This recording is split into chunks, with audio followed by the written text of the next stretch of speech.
Hello, everyone, and welcome back. We are in top 8 of our Pokemon 1K League Cup. We've got Avery on the right on Gardeivor. We've got Blake on the left on Gholdengo Rocks, and it is going to be such an interesting matchup for us today. This is one of those matchups where Gardeivor is typically unfavored into Gholdengo. You would typically want to see something different on your in top 8. I know personally, every time I'm on Gardeivor, I always seem to hit the most unfavorable matchups in the top cut.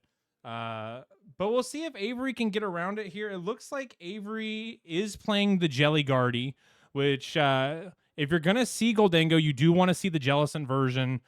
Just because Jelly is one of those decks that you can, or Jelly is one of those cards that kind of lets you shut off the items of Gholdengo and makes it really difficult for Gholdengo to chain attackers against you. And if you're going to be Gardeivor playing into Gholdengo, you want to be the Jellicent version. And I think this is going to be just a really interesting matchup for Avery to kind of play around. And I'm kind of interested to see how this is going to go. Corey, what do you think?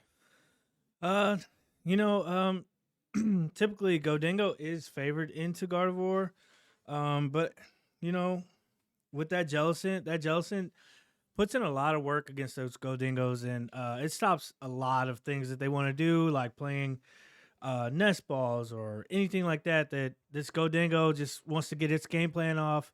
It stops the superiors by it just sitting in there. But I will say, as the Gholdengo player, it's quite easy to boss around it. So we'll see. I'm sure Blake has tested against this, and he has a plan against it.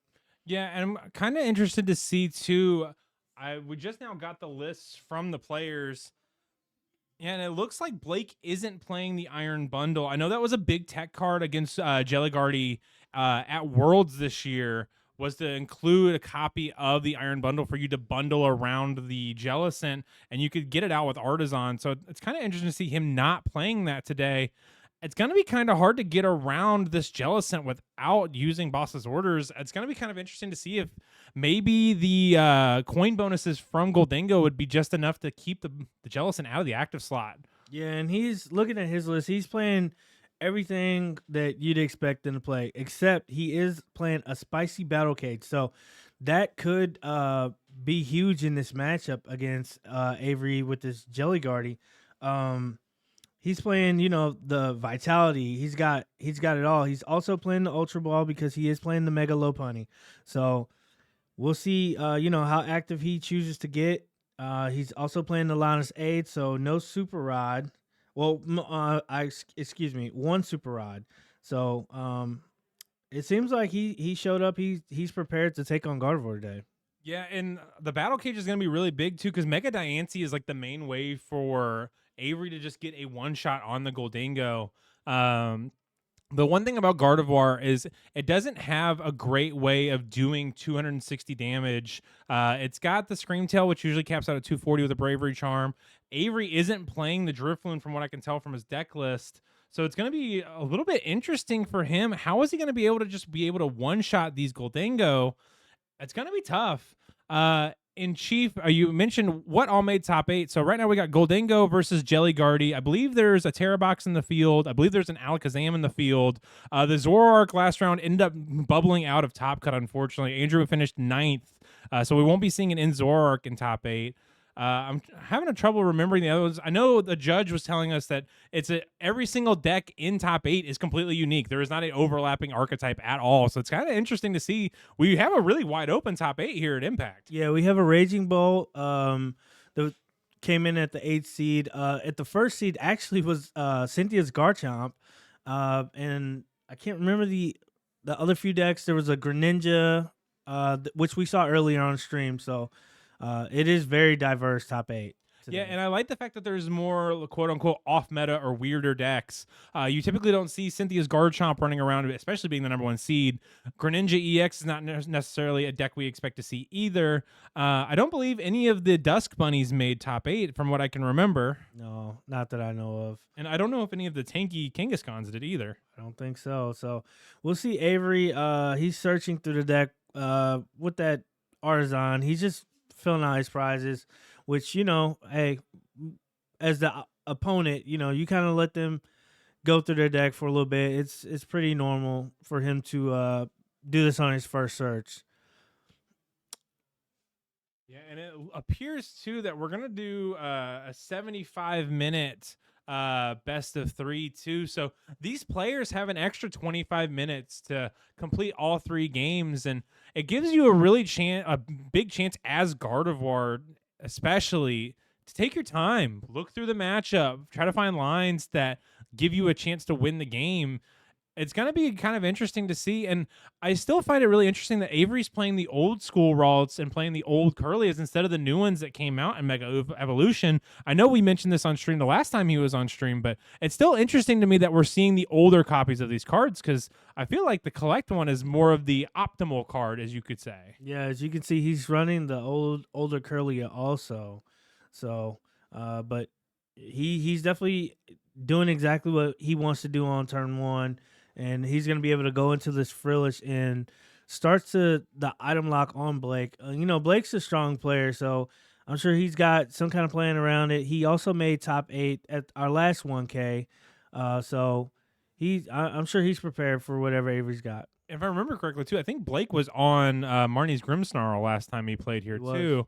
One thing I love about Blake is he always matches what he's playing, like the deck he's playing, to like his sleeves and his playmat. Last time he was using all Marnie coins. He was using Marnie sleeves. Today with a Gholdengo, he's got the bright gold sleeves.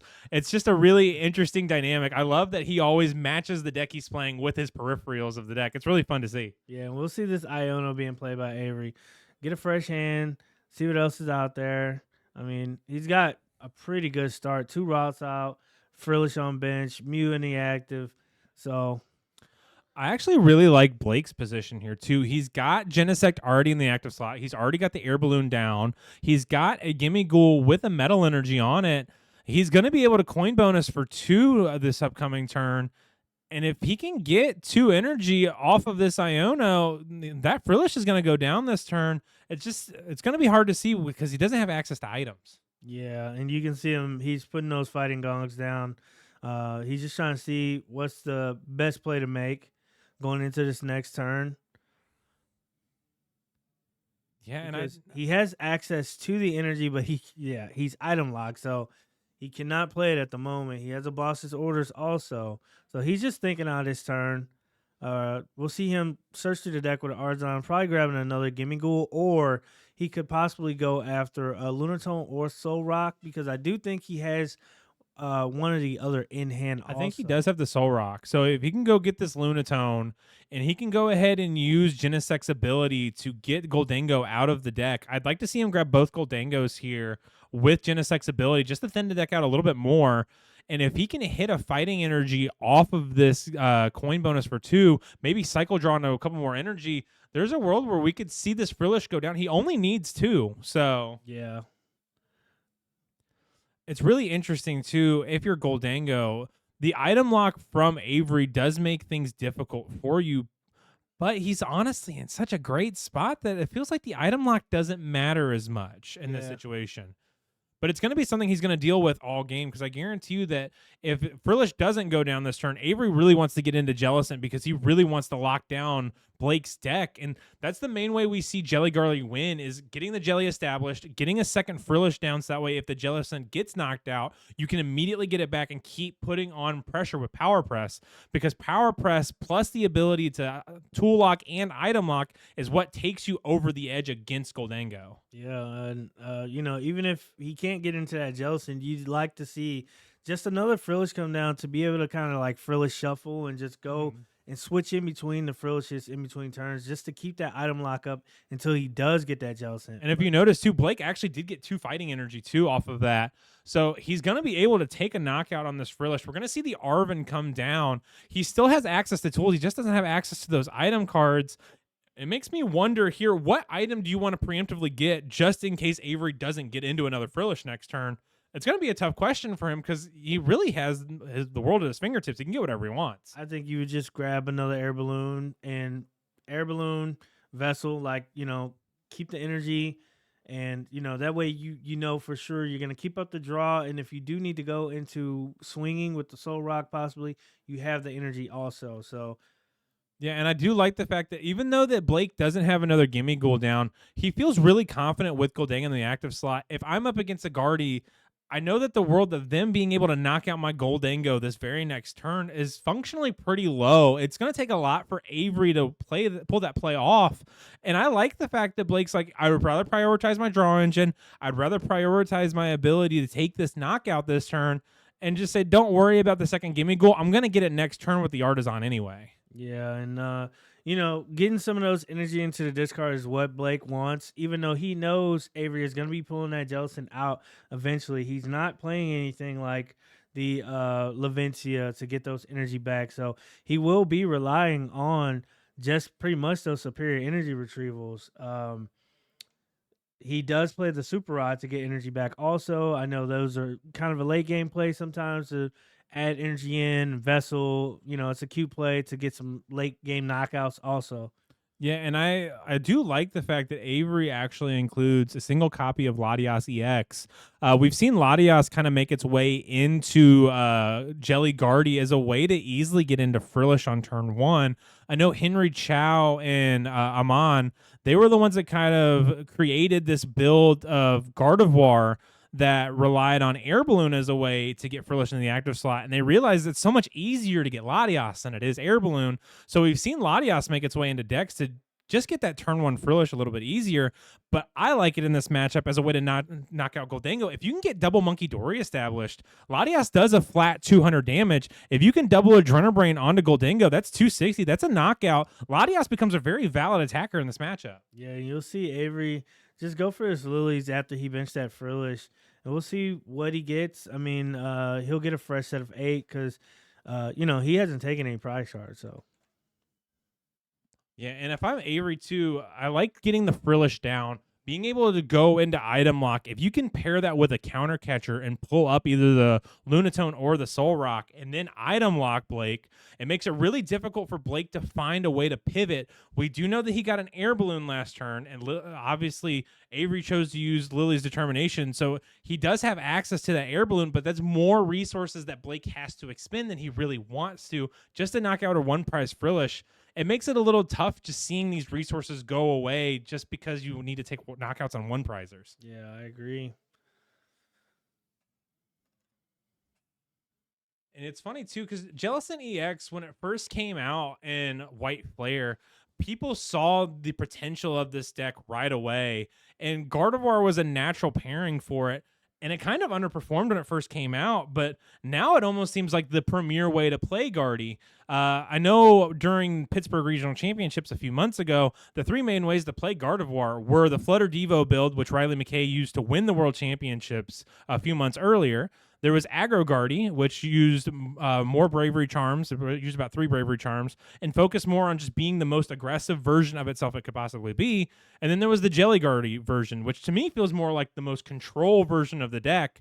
And it seems like Jelly Guardy has kind of pushed the other two aside, and it's kind of like a combination of the three. You have the aggressiveness of Mega Diancie, and some lists play the Drifloon. You have the control aspect of Jellicent EX with that Oceanic Curse ability. And honestly, it's gotten to the point where Guardy has almost transcended and become the best version of itself, but yet it seems like it's the most underperforming version. Yeah, like you said, like it's all pretty much just one deck now. I mean, with Mega Diancie coming out, it's just being so strong as to sweep some of these cards.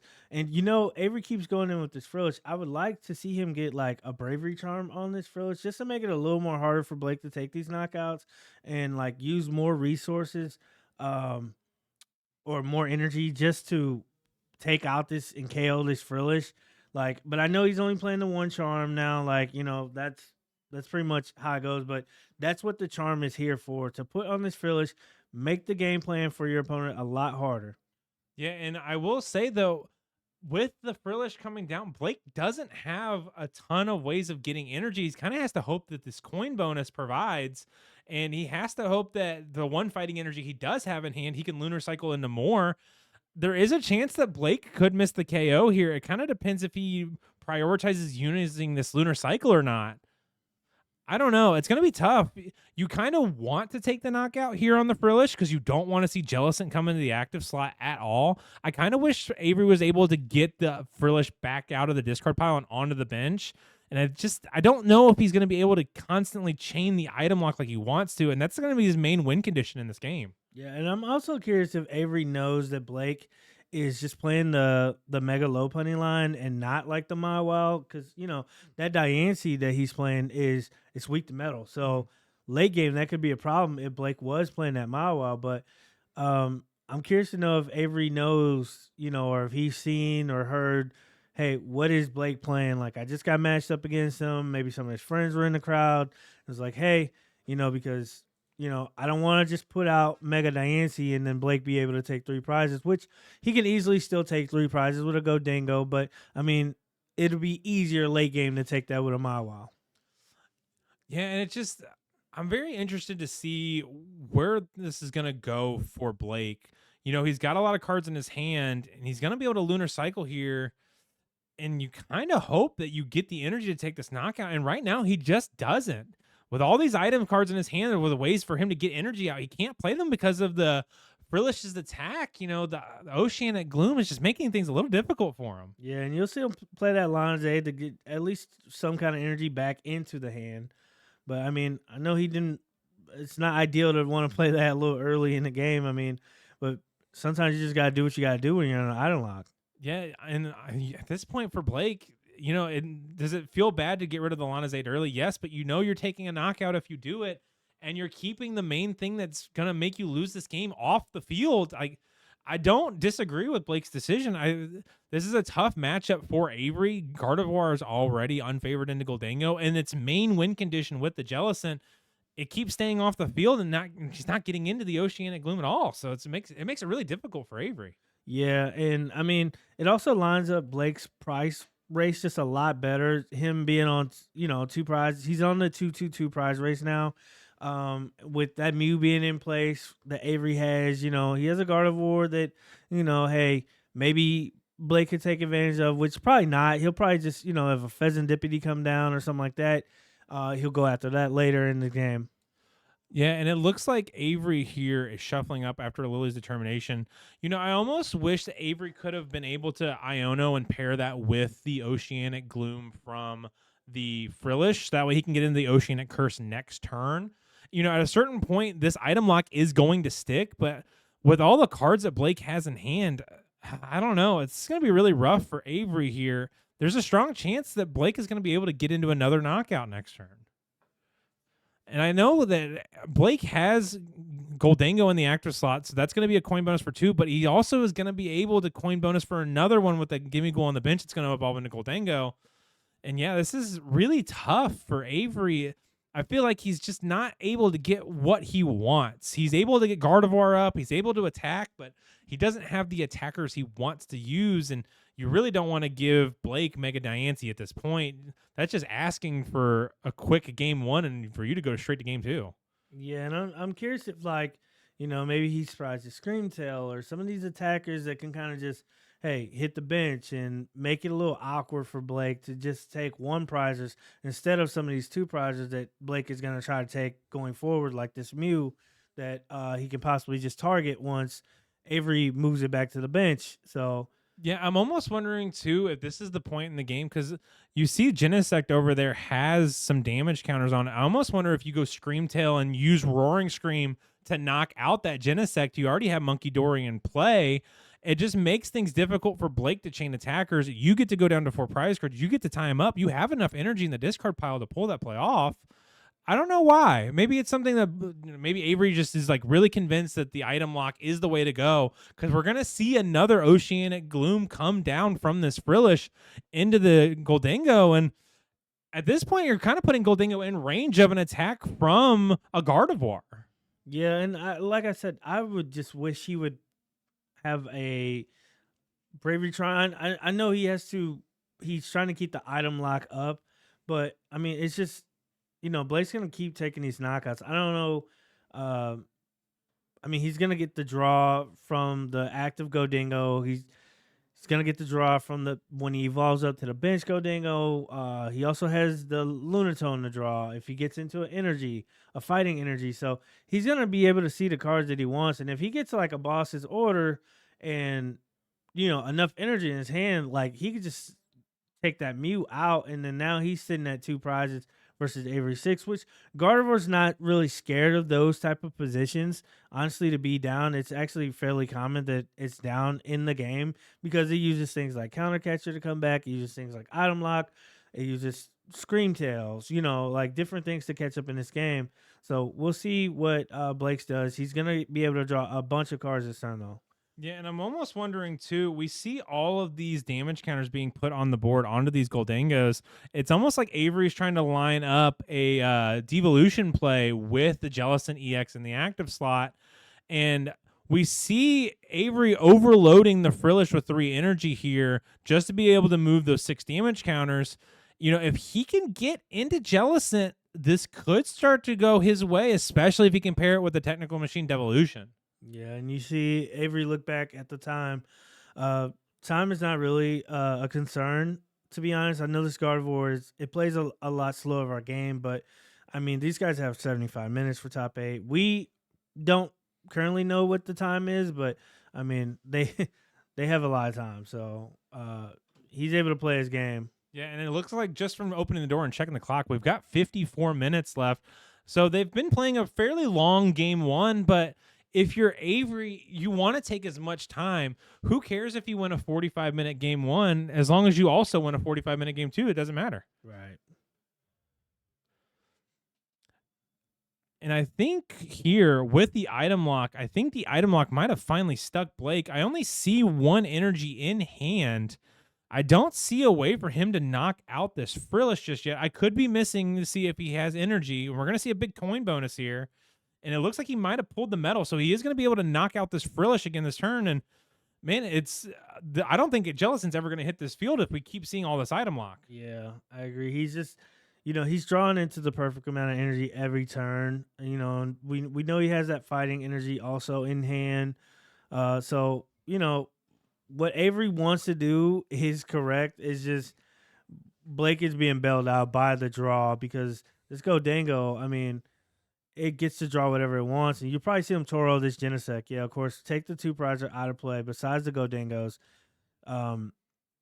Because he knows Avery is eventually going to want to snipe that with probably that Scream Tail, which we haven't seen that Scream Tail. So if I'm Blake, I would assume that it is probably prized at this moment because Avery could have taken advantage of that a little while ago if he needed to. Which is interesting, too, because on one of the earlier deck searches, it's not prized. I actually saw it when he was shuffling through his deck looking for what he wanted to grab. I think it's just one of those things where I don't think he wanted to Scream Tail in this moment. And we see Blake now going down to the 3 prizes remaining, and Blake's got half the game's prizes already gone. This is starting to get a little sketchy for Gardeivor. Gardeivor likes to be behind, but it doesn't like to be this far behind with no way of taking multiple knockouts. Now, I will say Avery does have the Technical Machine Devolution, so there is a line for him to double Devo TM and knock out both of these Gholdengos. There is a chance that the Soul Rock would be able to respond depending on what he uses Technical Machine Devolution with. But I think we're going to be lining up a Devo play here this turn. If I'm Avery, I definitely want to get these Gholdengos out of the way and not having to worry about them at all. And if I can pair that with Iono plus Devo TM after Blake has already put the Genesect back into his hand, that's going to be really big for him. Yeah. The Devo play would be a very strong play if he gets in position of what he wants. So the good thing about this Mew is being able to just push it up every turn after something gets knocked out.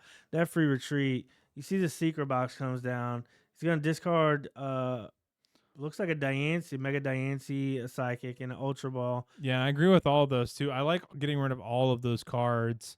I want to see Avery get Iono here because I think Iono plus Devo TM is what you want to do in this situation.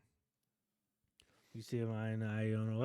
I see the Iono come down off a secret box. It looks like Mystery Garden is the stadium, and we got Bravery Charm. So the last thing that he can get here is an item. I'm trying to figure out what item you want to see in this situation.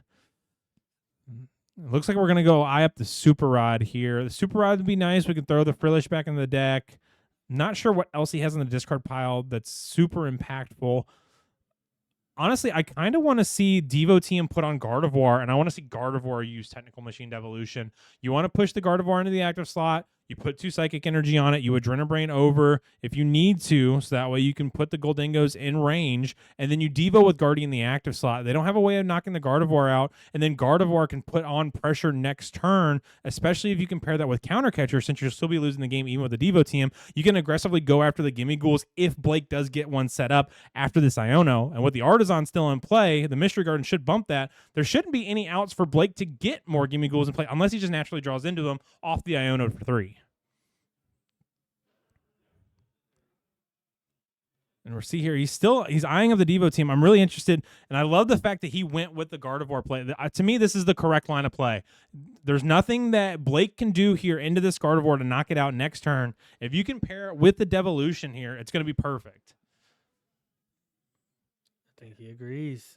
Yeah, we just need to see that big Iono come down, and then we're going to be in a fantastic spot because Blake has probably about 25 to 30 cards in his hand at the moment. Yeah. And we're going to see a big Iono for down to 3 for Blake, and Avery gets to see 6. So I'm really liking this play.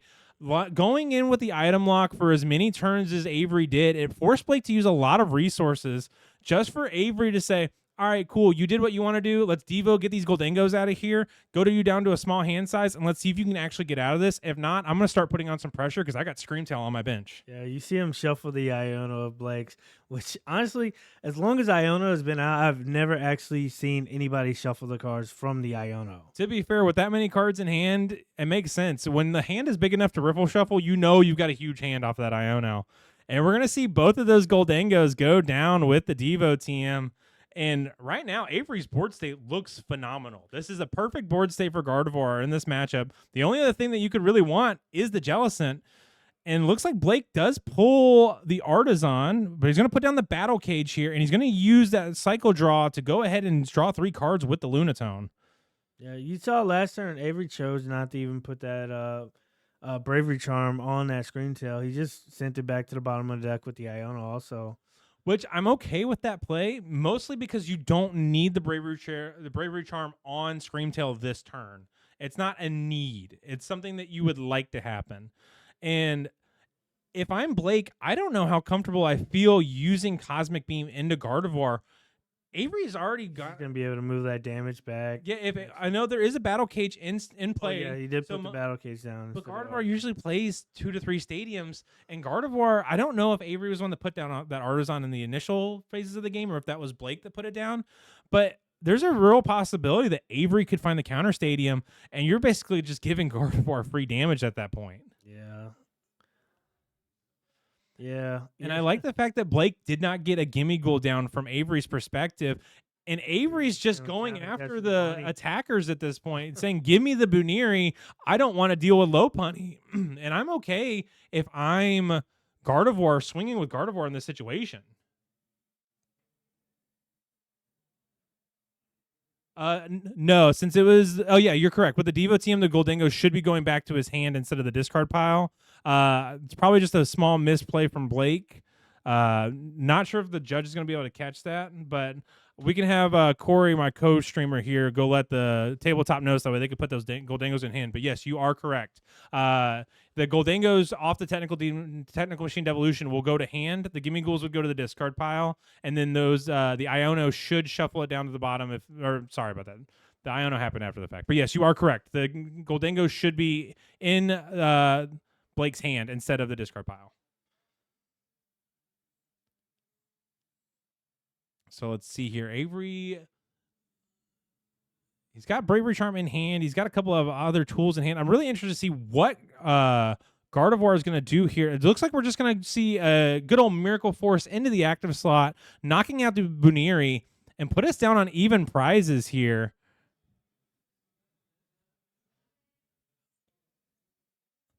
There's currently Battle Cage in play, so we can't currently move damage counters off of Monkey Dory at the moment. And it doesn't look like Avery pulled the counter stadium either. So unfortunately for Avery, he can't quite move those damage counters just because of the Battle Cage.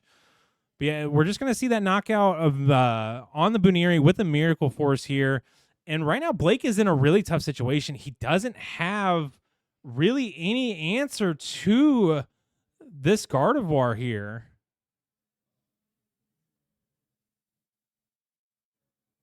Let's see what we got going on here.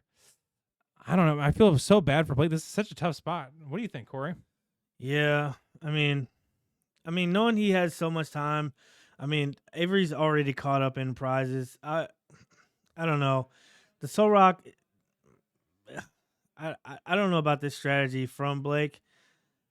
Maybe scoop it up and see what you got next game. But Avery wasn't able to get into the jealousness earlier, but he still item locked you pretty good. The Devo just really set Blake kind of far behind at this point. Yeah, I kind of agree. It's just one of those weird situations too, where it's just like, man, what do you do? The Devo just kind of rocked you, and with the lone gimme ghoul on the bench, all Avery has to do is retreat and then go roaring scream onto the gimme ghoul and just basically make it tough for him to deal with. Yeah, now that Pheasantipity is in play, and Avery has multiple targets he can go after at any moment. To be honest, and we'll just I don't know. Yeah, and now with the 2 gimme ghoul down, it almost makes me wonder because Avery has Bravery Charm. I almost kind of like going after the Fez, going down to 1 prize, and then forcing Blake to go after your Gardevoir, or just going after the Screamtail in the active slot. And if that's the case, you just Night Switcher for the Screamtail back, Screamtail one of the 1 prizes that he has left, and you don't have to worry about anything at that point. I almost kind of like going into the Screamtail and knocking out the Pheasantipity if you have the ability to get that amount of energy onto the Screamtail. I just don't know if he's got enough because I think Avery's playing 7 basic psychic. You're going to have 1 locked up on the Guardian. I'm not sure if you have all 6 still left in the discard pile because it looks like you have 1 trapped on the Curly. So I don't know if that plays available to him, but yeah. I would have loved to see that if he could have pulled it off. But I still like the Screamtail play into at least one of the 1 prizers. Leave a 1 prizer active. Just force Blake to deal with it and just deal with Screamtail being in the active slot. Yeah. And I like the Bravery Charm on it too. Yeah, he's going to test that Bravery Charm and that Screamtail. And we're going to pair it with another Iono here. And this is what makes Gardeivor so good. Being able to constantly spam Iono onto your opponent. And you let them aggressively take prize cards, and it's almost like they're playing into your trap. Like, yes, go ahead and knock out my Ralts. Please knock out my Monkey Dory. You're down to 2 prize cards left. I'm at 6. Cool, Iono. And next thing you know, Iono countercatch your Screamtail, and now your main attacker's gone. Your hand is disrupted. You don't have a draw on board.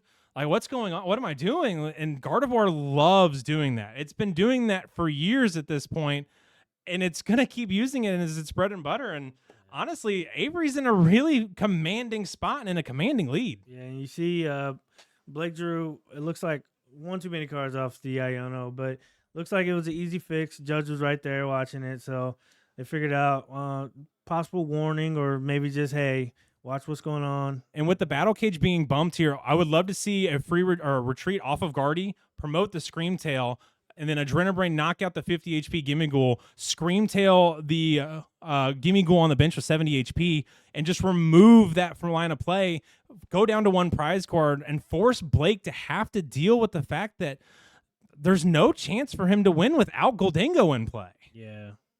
And that's exactly what Avery's lining up right here, too. And I love this play from Avery. And with the Bravery Charm and 4 damage counters on, Soul Rock can't respond because it's going to have 120 effective HP. It's going to be 10 damage short. Yep. And we see Avery go down to 1 prize, and they have 75 minutes to play this best of 3. But at this point, I don't see how Blake can win this game. I don't either. I would just scoop this one up. Hey, you got plenty of time. Go to game 2. Try to force a game 3. I agree.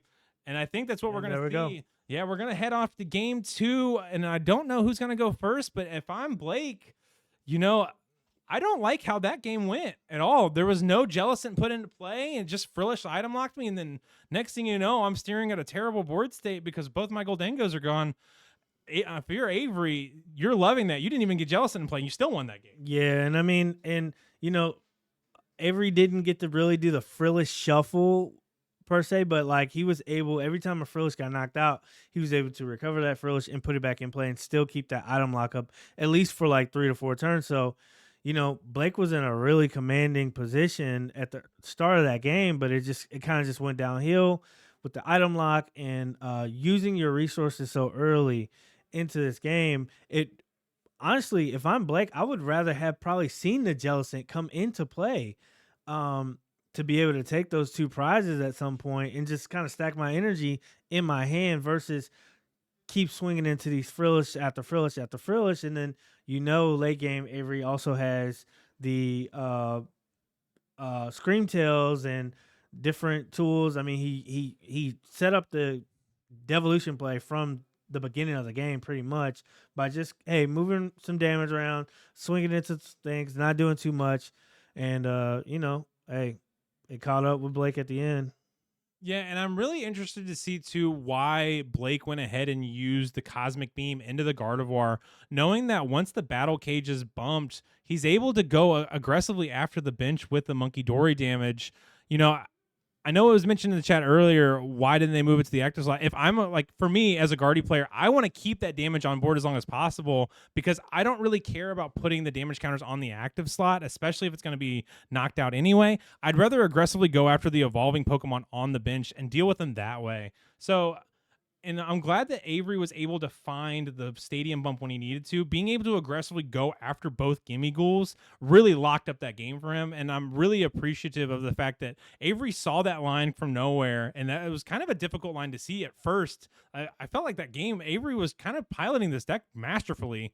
And I'm glad he saw some of those lines. Yeah, and we'll see him use that Ultra Ball right off the bat to just prize check again. I mean,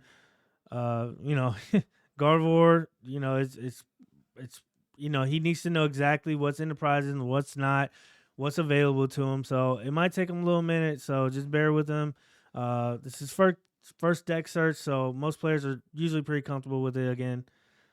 Yeah, and I will say too, for me, when I'm playing Gardevoir, usually what I like to do is I like to check my Gardevoir line. I like to check to see how many Frillish are in the deck, how many I have access to.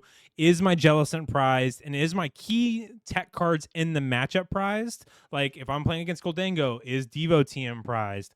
If I'm playing against a deck that really relies on my Bravery Charms, I check to see Bravery Charms prized, and then I usually do a quick count to see how many Psychic Energy I prized. For the most part, Guardy can live in this world where it only has 4 energy. Like, if you have 4 psychic energy in the discard pile, you can do a lot of the plays you want to do. Screamtail doesn't necessarily need the Bravery Charm and all the energy in the discard pile to do the attacks it needs to do. Sometimes it just needs to do 80 damage to the bench or 100 and something damage to the bench, and you don't need all those psychic energy. So it's nice being able to play around prizing psychic energy. But if you prize 3 or 4, that's when you need to really prioritize Earthen Vessel off of your secret box, or I really need to prioritize making sure I Ultra Ball these double psychics in the discard pile. So I like the fact that Avery takes a little bit longer on his deck search as Gardevoir, because these are things you need to know when you're playing Guardy, because you want to know what lines you have available and at what time you have them available. And it's not more pertinent than it is with Gardevoir. Yeah, and you see Blake use the Artisan. He's going to set up the squad. He's using Nest Ball also to get a Gimme Ghoul. He's got the Soul Rock, so I know he has a fighting in hand, so he'll be able to draw some cards. Ideally, he would have liked the Soul Rock in the active, but I mean, he could be able to, dig, find some cards, and be able to attach the Vitality Band. I'm not sure. Well, actually, looking at his list, he does play the. No, he doesn't. He doesn't play the Power Pro, so which is a strong card. I wonder if Blake's is the same 60 as the Dylan's that we saw earlier. I think they're from the same testing group, if I remember correctly. Because I think Dylan was also not playing the Vitality Band and also not playing the Premium Power Pro. They could be same 16 for this event. Yeah, because he's also playing the Linus A's the same way. Yeah, but I don't remember seeing the Battle Cage in Dylan's list. So I know that's pretty spicy, to be honest. There's been some situations where you and I have same 59. Maybe it's the same testing group, and maybe they're waffling between 1 or 2 cards. Yeah. Use the 1K as a good battleground to focus on. What should we look at come Toronto? What should we look at come our most recent upcoming regional? Or maybe they just like to grind out 1Ks and just like to see how the decks look. So. Yeah, because Blake is playing that Vitality Band to just get that extra 10 HP, like, that 10 damage onto some of these Pokemon that it could be relevant for, like, say, this Monkey Dory, or say, like, hey, something like a Dragapult with 310, or, just anything into the field that Vitality could help with to take out better knockouts. Yeah, and I'm really liking Blake's position here. Just being able to get the Gimme Ghoul down turn 1, be able to get your Soul Rock and Lunatone, so you got a draw engine established. Avery's not putting on a ton of pressure at the moment. I really like where Blake is at. We're going to see the Frillish come down. I really would not like to get rid of this Dark Energy off Monkey Dory if you can help it, but it just might be the situation you have to as your Avery.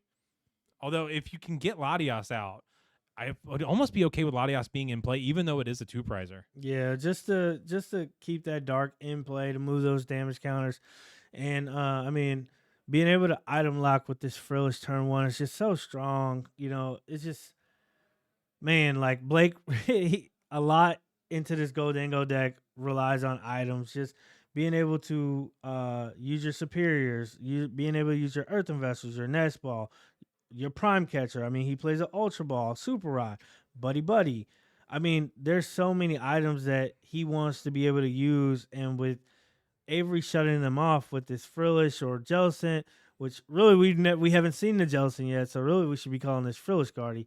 But we'll see if he can get that Jellicent up this game. Man, and I feel bad looking at Avery's hand. He does have access to the Latias and Fez and counter catcher. He just doesn't have a psychic energy for that Frillish. So I think Avery would have loved to drop the Latias and go in with that Oceanic Gloom this turn, but it just wasn't in the cards for him. He just doesn't have the energy. I'm kind of curious to see here if Blake goes in with Gholdengo and knocks out this Monkey Dory, which would give Avery access to Pheasantipity draw, and that could get Avery into the game. Just sometimes those 3 cards off of Pheasantipity gives you the draw supporter you need, gives you the energy you need, and you're off to the races. So I'm kind of interested to see if Blake is going to take a knockout this turn. I don't see a world where he doesn't, but I'm kind of interested to see if he draws Boss's Orders to go after the Curlia. And it looks like he does have a Boss's Orders in hand, so he could really put Avery behind the 8 ball here with this boss into that Curlia. We'll see him draw some cards from this Gholdengo. He'll bench another Gimme Ghoul. He has a few things in hand. We'll see him just go straight after. Yeah, Avery just packs it up. Yeah, let's just go to game 3. Let's save time. He knows he can win a strong game 3 with something like this Gholdengo. It's no reason to be on the back foot when you want to play a long game. And hey, let's just get it kicking right now. Yeah, and I love the fact that Avery did the good tactical stoop here, because there's going to be 33 minutes left to finish this game 3. That's plenty of time as Gardeivor to get established, plenty of time to item lock with the Frillish, with the Jellicent. It gives Avery a lot of outs to win this game, and the one thing about this matchup is you need time as Gardeivor, so I love the tactical the scoop here. It gives Avery all the time in the world to finish this game, and honestly, good on him. Yeah, I agree. It was smart scoop. Hey, I'm not just going to sit here and let you get whatever you want and waste time. Let's just move on. Yeah, and that's one skill in the Pokemon trading card game that not a lot of people know how to do is the tactical scoop. These matchups are so difficult. You need time to play them, and especially at Worlds too, where ties hurt you more than losses do. You got to learn when to scoop, and when the writing's on the wall that you're not going to win the game, it's nice to scoop preemptively so you have plenty of time to finish and maybe be a more advantageous game in a more advantageous spot. And we saw that with Avery, and honestly, I'm going to sing Avery's praises here for a little bit because that is a skill that not many people know how to do. Yeah, and we'll see Blake going first. He's going to bench a gimme.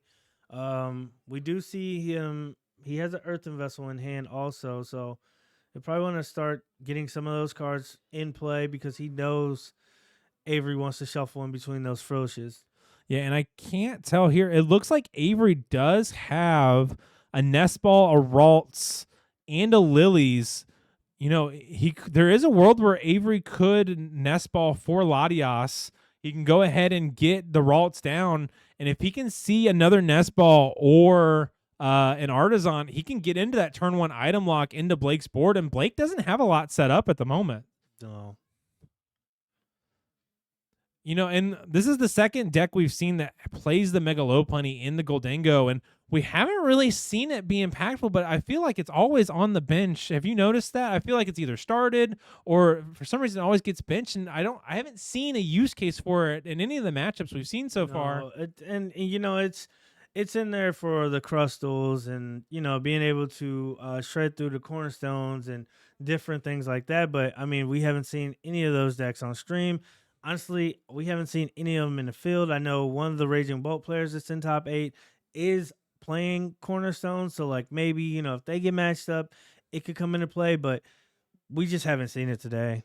Yeah, and I don't know if the Cornerstone's really going to help that matchup anyway, even if Daniel does get paired into it. Yeah, I don't know. The Cornerstone to me, it almost feels like it's been kind of a low value card nowadays just because there's so many things that shred through it.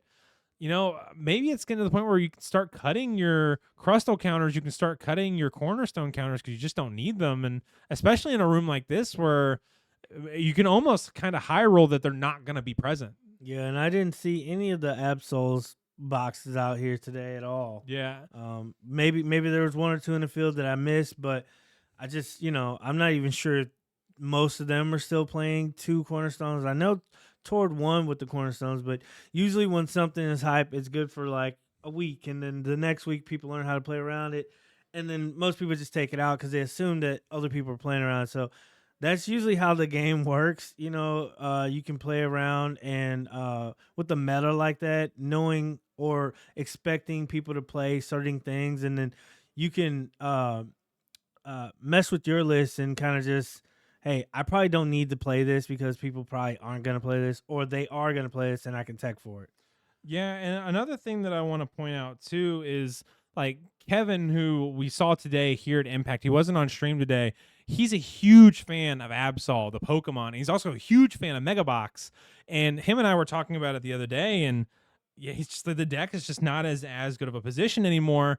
And the double cornerstone was like the main way you would beat Gholdengo pre Lopunny coming out because you can handle the Mawile because they only play one and you've got 2 cornerstones, especially with the fact that they can't answer you when you put the hero's cape on.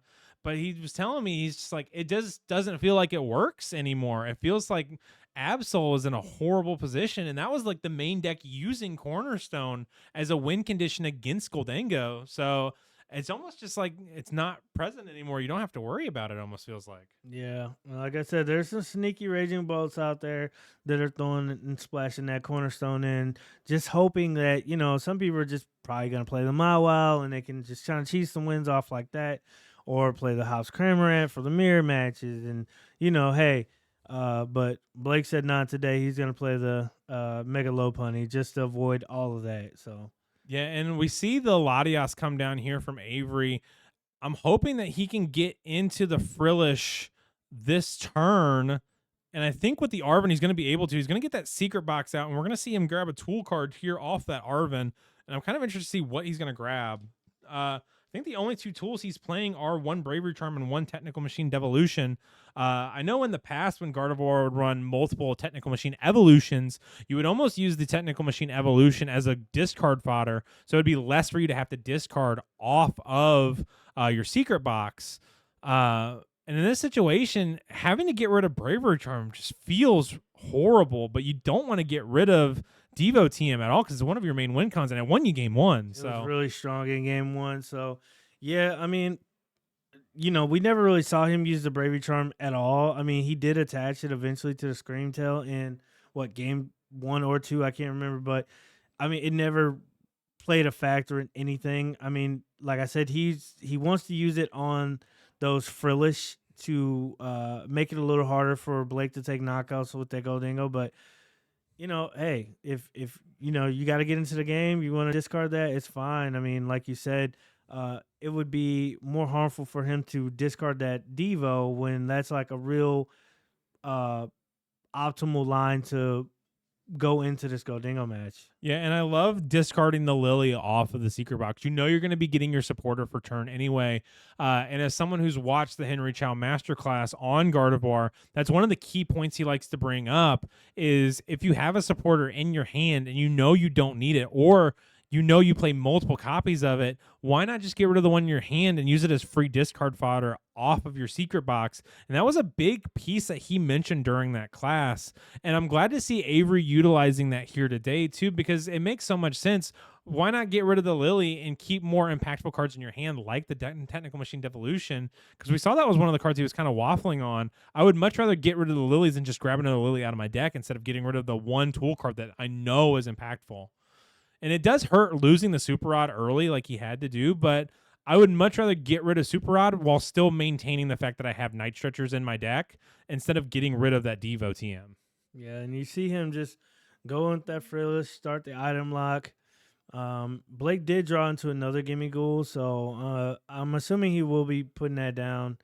But you know, we'd like to see if he can get into like maybe the Soul Rock Lunatone line and draw more cards. But I mean, he will start to draw some cards with this Gholdengo on the bench. And yes, we know the cameras are out of sync. Uh, they've been like that for a while now. You know, it's nothing we can help. The one that's, you know, we can see the players. That's kind of like what's going on. The one on the left, where the players you see their physical bodies are just a little slightly delayed. Yeah, and I think it's more of the red camera is more delayed than the blue camera. It's been like that for months, and I know we've had some people look at it from a technical standpoint, and they're like, we can't figure it out. So, unfortunately, we just kind of have to live with it and just kind of have to deal with the camera delay. But it always kind of funny is seeing like things happen on the tabletop, and then the red camera like reacts to it. It's like, oh no, you bossed my Gardeivor. And we will see him grab that Lunatone. So yeah, he's trying to get into where he can draw some cards and, you know, try to get into this game a little better, knock these Frillishes out, get them out of the way. He did see that Bravery Charm was discarded, so he knows pretty much, hey, 2 energy is going to get me where I need to be every time. Yeah, and it's very curious here too, because I don't think Blake has another energy in his hand. I think he had to use the energy to pay retreat too, if I'm remembering correctly. Oh, he has 1 energy in hand. That's not enough to knock out this Frillish, though. And it looks like we're just going to see a pass over to Avery. I like the fact not giving Avery damage counters to work with. I think that's a really good idea from Blake and a really good play.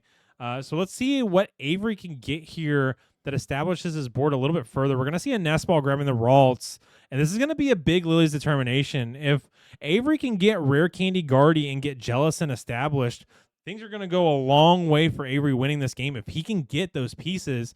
And even if you're Avery, if you don't get the Rare Candy Gardeivor, but you at least get the Frillish or get the Jellicent and another energy, you can start using that Power Press for 80 into the Gholdengo, and you can start powering up a strong Devo play if you can start spreading 80 to all the different Gholdengos that are in play. This is going to be a big Lily's here. I'm really interested to see what he can get. I'm hoping that at least you can get a Jellicent. If you can get the Jellicent established with an energy, it's going to be a great spot for Avery, and this is going to be huge. So we're seeing here, I'm really... this is going to be tough. And it looks like he saw mostly supporters. We do see an Ultra Ball, but we don't see another energy. If you're Avery, I think you just go grab another Frillish or you get Curlia and you just keep up the pressure with Oceanic Gloom. Yeah, and just float in between the Frillishes. You saw last turn that Blake didn't have the energy to knock out the Frillish, so I mean he just had to pass. So I agree. I would have probably just went with another Frillish and just, hey, I got another one set up on the bench. Eventually I'm gonna get into Jellicent and we'll go from there. But we see he just grabs the Curlier. He's prioritizing the Guardy line. Yeah, and I don't disagree with the play.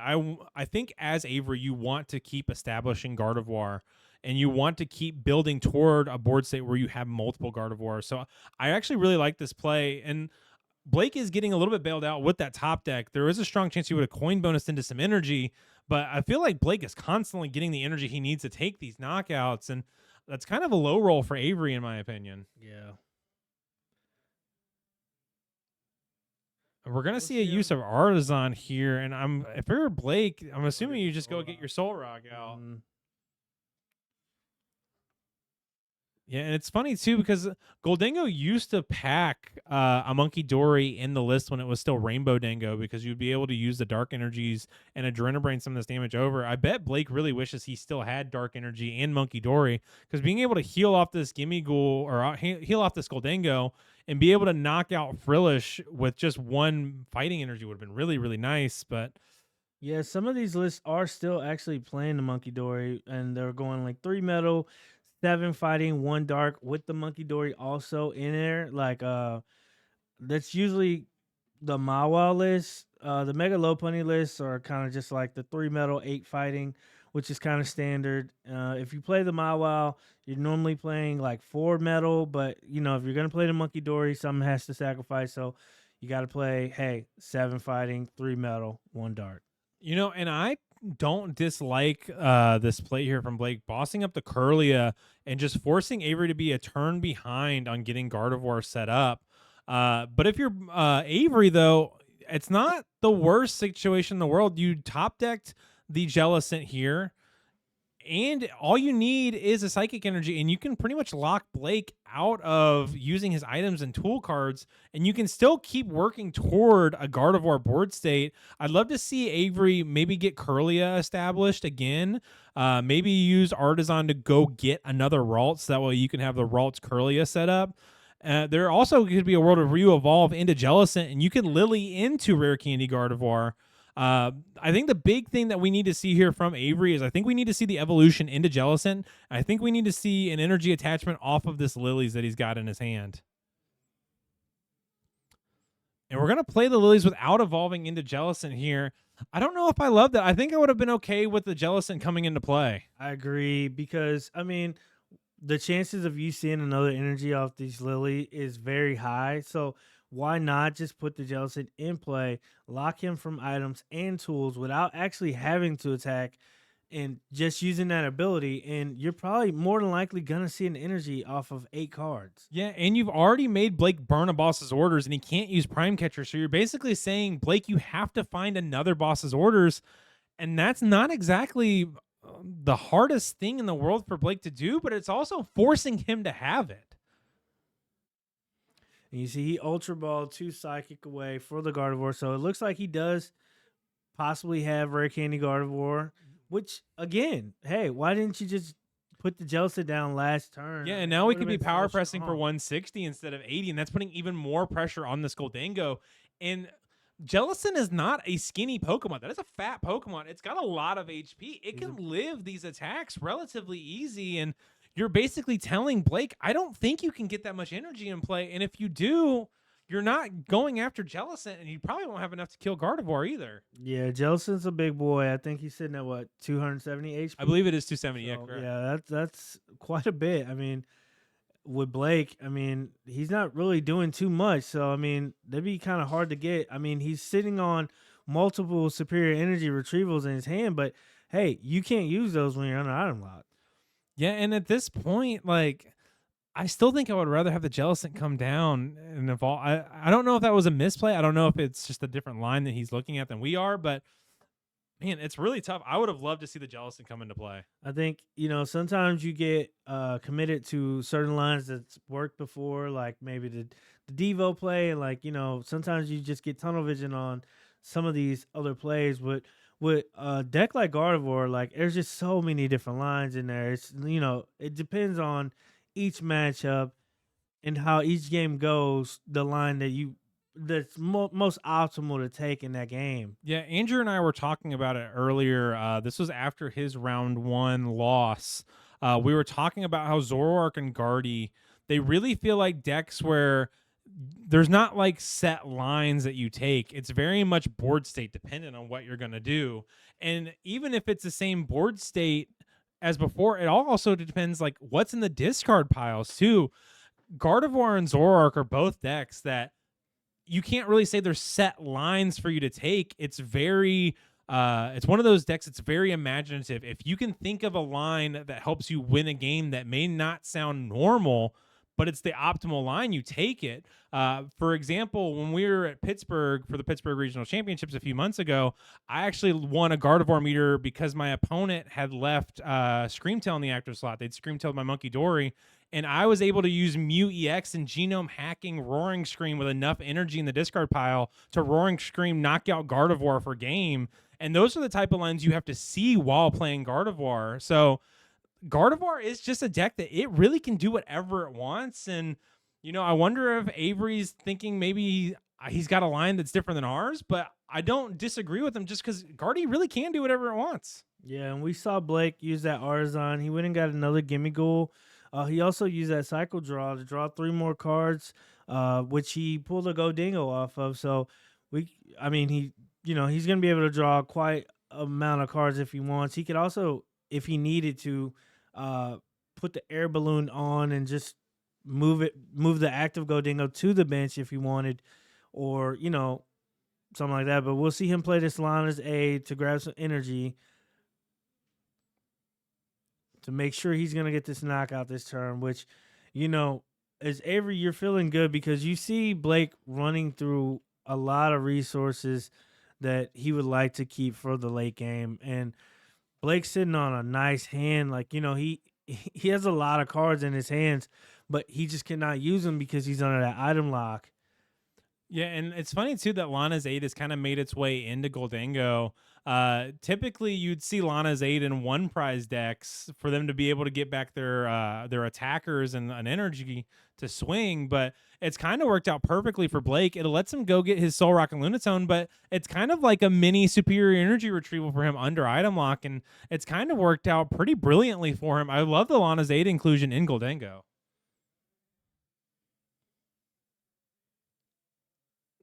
Yeah, and I'm very curious to see what Avery has got going on in his mind here.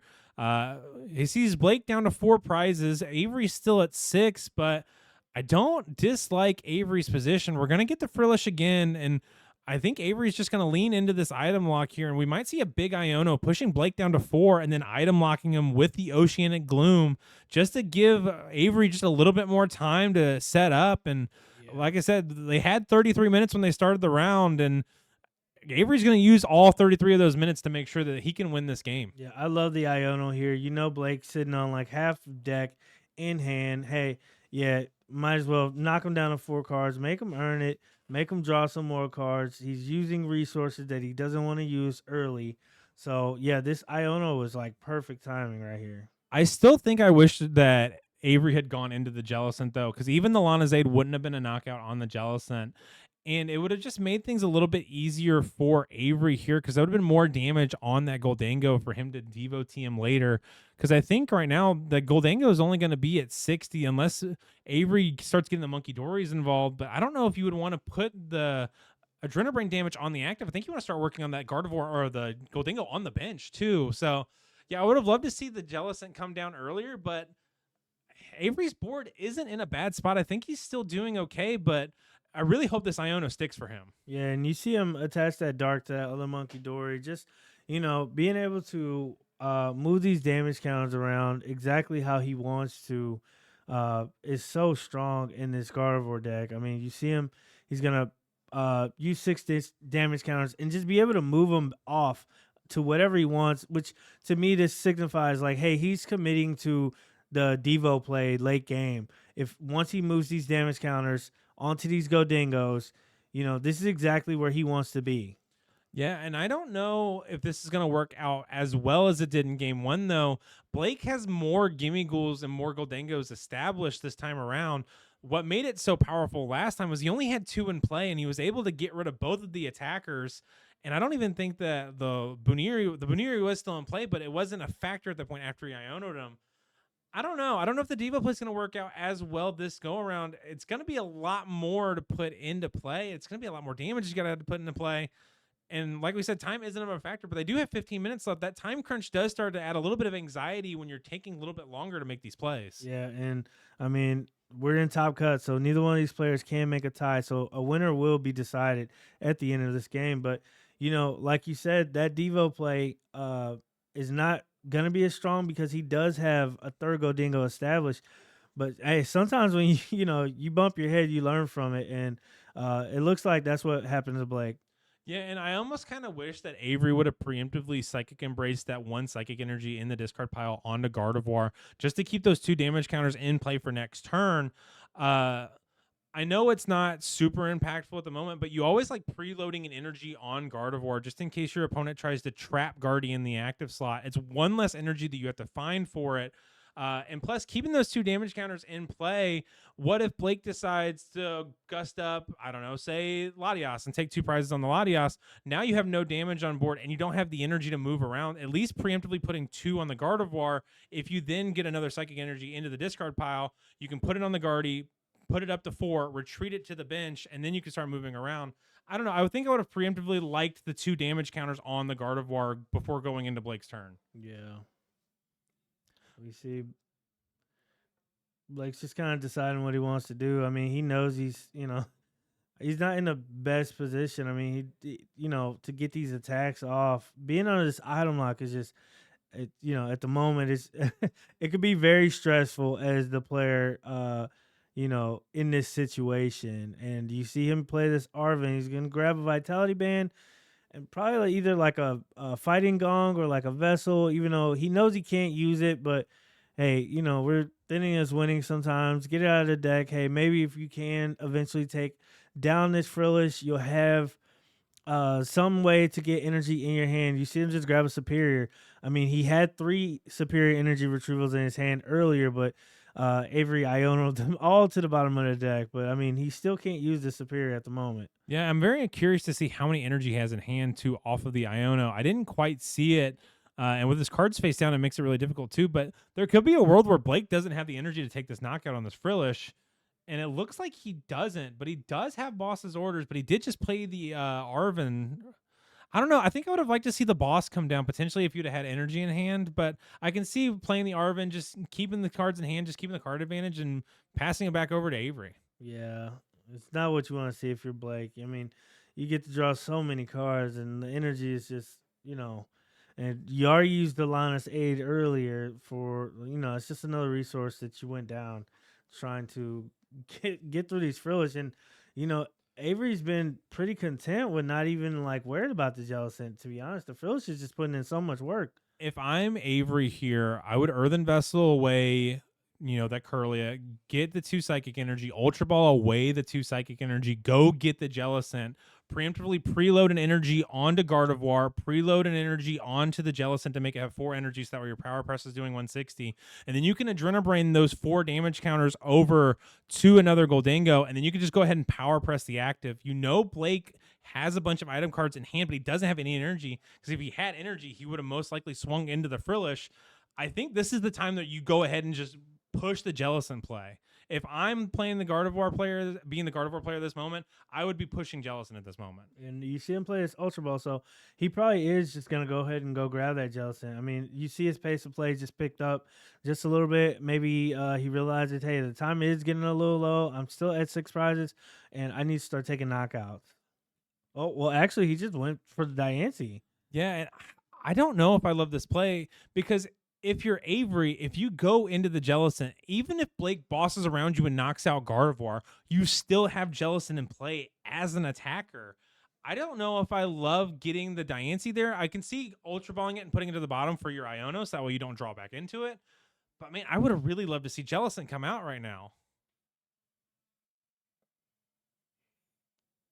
And it looks like his hand is relatively dead after that Iono too. There's not a lot going on. He's kind of bench lock at the moment.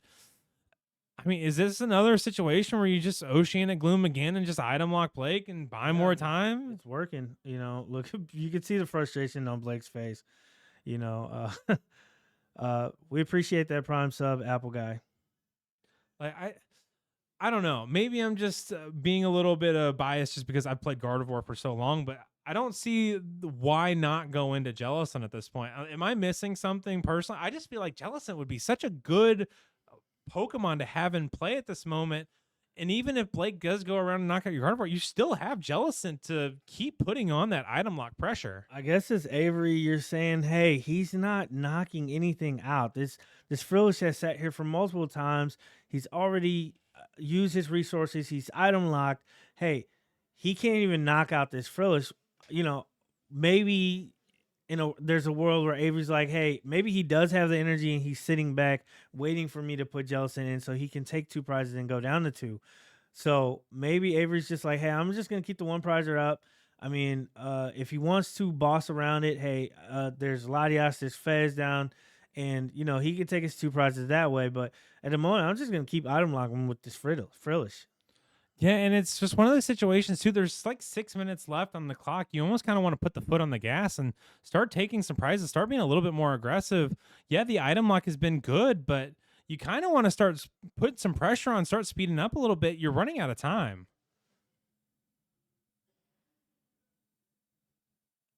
We're gonna see him waffling on where to put this air balloon at. Putting it on the Lunatone, giving it free retreat. I don't disagree with it, but man, this is really difficult. You see the Frillish go down, Blake going down to 3 prizes.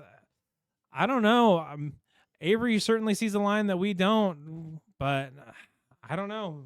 This is going to be really scary for Avery here. Down 3 prizes with just under 5 minutes left to go. Yeah, and I hope we don't have a situation like we did earlier where they have to sit there and discuss it. So maybe they have some kind of gentleman's in play or some type of agreement like, hey, board state, prizes, whatever it is, but we'd like to see some kind of like urgency at this moment with the time just being so low, and there has to be a winner. I mean, it looks like all the other top 8 games have finished at the moment, so they're just the last ones to stream game. And I wonder too, is this a world where, I don't know, does Avery have any counter catchers left? I didn't notice any when he went through his deck search, and I didn't notice any in hand either. He's got to be playing at least 2 of them. That's typical in a Guardy list. No, with this new Jellicent version, they've been really just kind of just going down to 1. Oh, wow. Recently, yeah. Man, I remember when at Pittsburgh, we were waffling between 3 at one point, which I know that was kind of like the Chow version at the time. And I don't know, Henry Chow's the GOAT. If he says play 1, I trust Henry. But yeah. And we're going back into Frillish here. And it's not what Blake wants to see, as you can see. He's like, come on, man. It looks like we're going to go ahead and Adrenabrain that 60 damage off and put it on the Gholdengo, or 40 damage. Sorry, it looks like it's kind of hard to tell with these damage counters not being actual dice. It's kind of hard to see. And we're going to see a big Iono here, pushing Blake down to 3. Avery getting 6. Avery needs to watch out. He's running out of cards in deck. I believe that might be his last Iono also. I know he plays 4, but I think we've seen at least 3 for sure. It looks like he drew into 1, so the last one in his hand is probably the last one. Okay, yeah. I didn't know if the last one was prize or...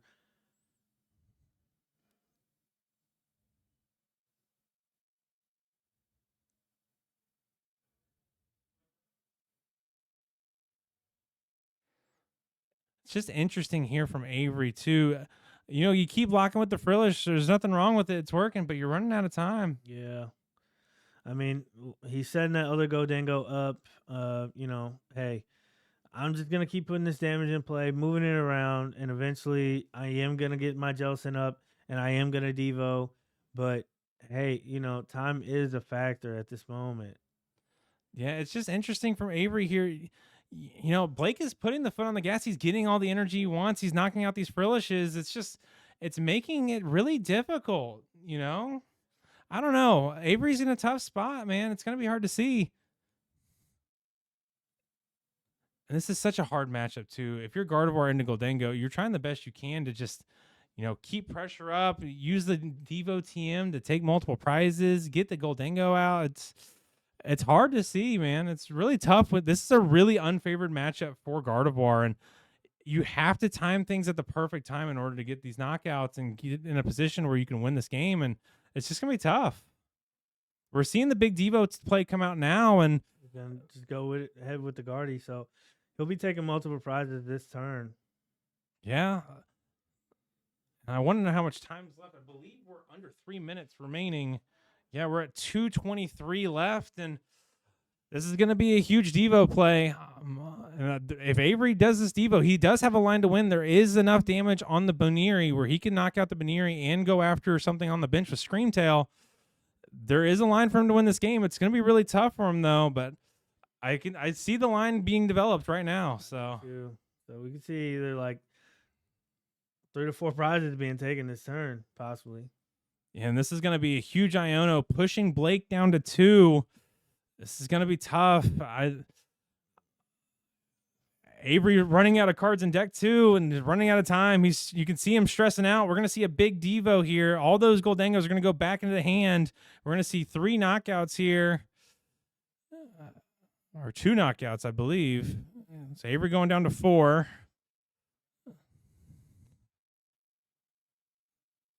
The time does matter if there's left on the clock, because if Blake is up on prizes, he will just win the game depending on how much time is left. That is how the time rules work in top 8.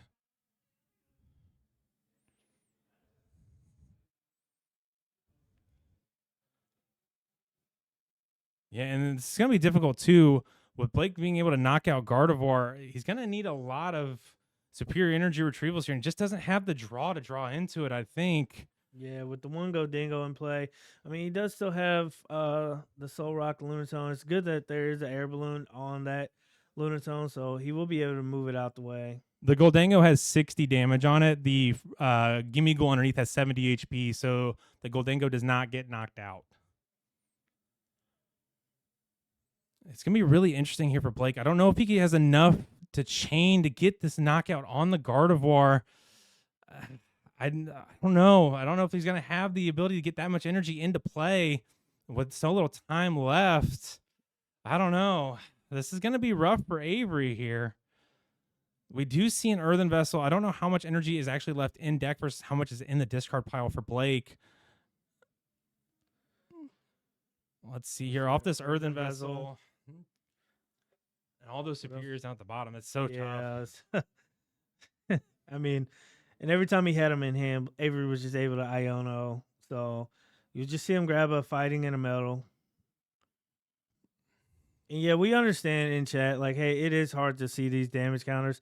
It's hard for us also because they're not using like the translucent dice. Like, it's hard to see these numbers on the dice that they are using at the moment. So, and time was called here. So if Blake can take a knockout here and go down to 1 prize, I don't know if Avery has a line to win the game. If Blake misses the knockout, Avery does have a chance to win with Screamtail plus an Adrenabrain onto the Buniri going down to 1 prize left, and he'll have less prizes remaining. Avery will win the game. So this is really impactful. If Blake can take a knockout here, he can at least force a situation where Avery doesn't win, and it's going to come down to sudden death. But if Avery can take 3 prizes, this match is over if Blake just passes.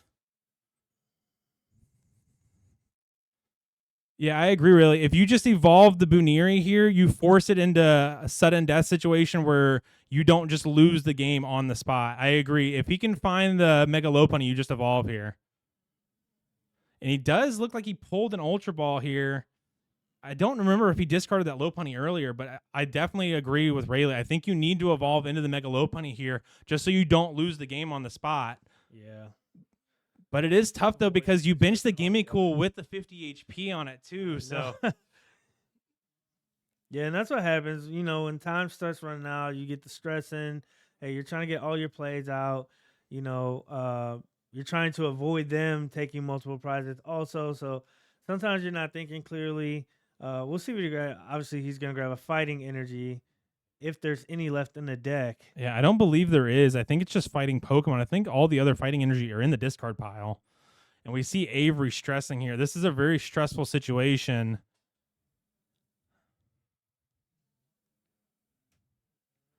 And I believe Avery also got rid of that Bravery Charm early, too. So it's not like he can go into a Bravery Charm Screamtail play to knock out anything on the bench either, especially with the Genesect being there. Yeah, I don't know. I don't know if I would be benching that 50 HP Gimme Ghoul in this situation. It just gives Avery more chances to take free prize cards. And I don't know how much that Buniri has. I believe the Buniri has 30 damage on it, so it's only got 40 HP left also. Yeah, I definitely agree with that. Blake needs to evolve this Buniri into a Mega Lopunny here. And we're going to see that. Yeah. So that locks off 1 win condition for Avery. Just avoid it altogether.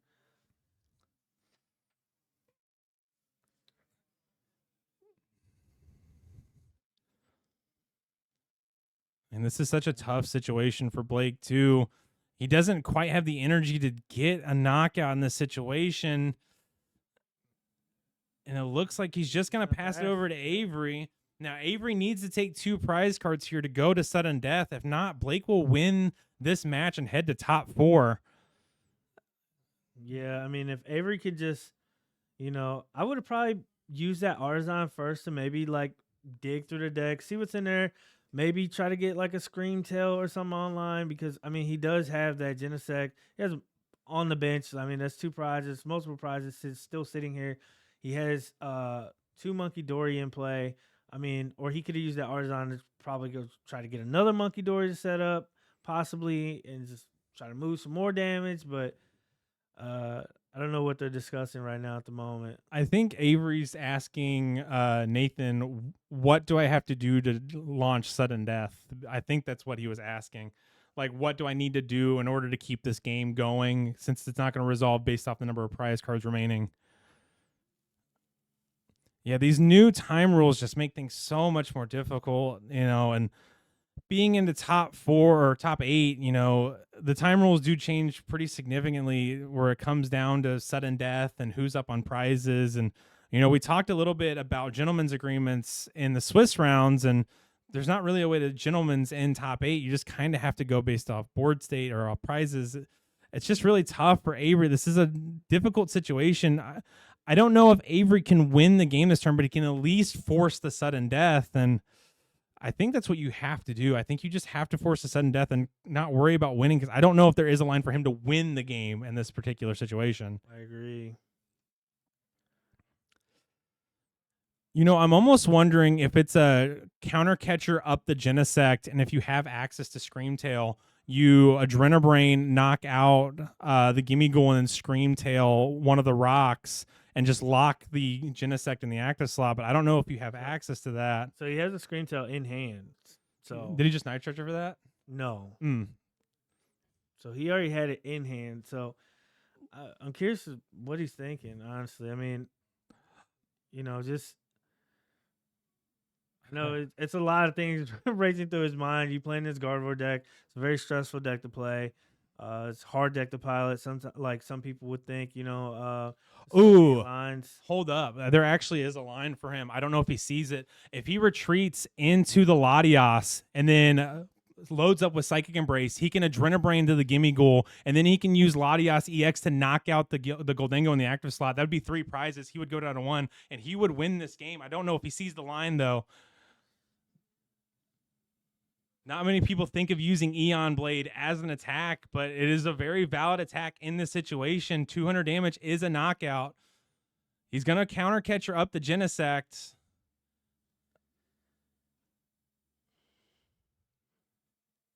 Gosh, we're on the edge of our seat. I feel like we're at bated breath here. My heart's racing for Avery. This is so stressful. He's thinking of every possible outcome at the moment. I think you got the time, man. Just, there's no rush. You're on the last turn of your game, so, See, and I was thinking the same thing, Rayleigh. If he would have retreated into the Latias, he could have Psychic Embraced 3 energy onto Latias and then double Adrenabrain onto the Gimme Ghoul, and the 200 damage would have knocked out the Gholdengo with 60 damage on it. That would have been KO for 3 prizes, and that would have pushed him into the win, I believe. We're going to see the retreat into the Mega Diancie.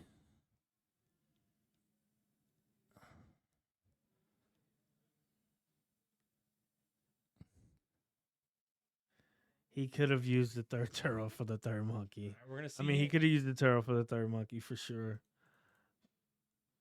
All right, but he used the Mega Diancie to take the knockout, and we're going to see Avery with Jelly Guardy advance into top 4. I think there was multiple ways for him to take that knockout, and I think the Mega Diancie was the route that was the scariest at first, but it makes sense. He took his 3 prizes to go down to 1, so yeah, congrats to Avery for making it into top 4, and congrats to Blake for making it top 8, and that was a very stressful game number 3 with time expiring. Oh, man, goodness gracious. That was stressful. Avery, I mean, you're walking away like, whew, I can't believe I pulled that off. If you're Blake, hey, I made top 8. I secured $75. Every time he's come to the 1K, he's made, top 8. So very good player, but it just didn't work out today. So Yeah, he's gonna have to get a W-2 eventually, making all this money off of Impact. I'm no, telling you. seriously, they might as well hire the guy. But yeah, honestly, congrats to Blake for playing a great game, great set. I really thought he was going to pull it out there toward the end. Avery with a couple of crazy lines, toward in that game. He could have done it so many different ways. He could have Eon bladed. He could have used the Mega Diancie with a Turo. He could have Turoed the Monkey Dorian, done 3 Adrenabrains. There was a lot of different lines he could have taken, but it doesn't matter as long as it wins you the game. As long as it wins, yeah. Hey, who cares? He got there at the end, so we will see him move on to top 4. Not curious on. I'm not sure on who his opponents are or what else. Yeah, I'm not 100% sure who all won. Yes, yeah, we've been, like I said, we've been in the booth. We haven't seen, we haven't heard any news. But it's going to be interesting to see. I really want to see who won. I know that Garchomp has been floating around out there. There was a Raging Bolt floating around, Terrabox floating around. It'll be really interesting to see what we have in top 4 and what makes it to the finals. I'm kind of curious. After that last round, I feel like I need to go get me a drink of something strong. I don't know. I'm a little stressed out, and I didn't even play. Stressed out too. Got a headache. So. But yeah, thank you guys for hanging out with us, and we'll get top 4 here started here shortly. And just thank you guys for hanging out, and thank you guys for talking. We really appreciate it. We'll see you guys in a second. Okay, peace.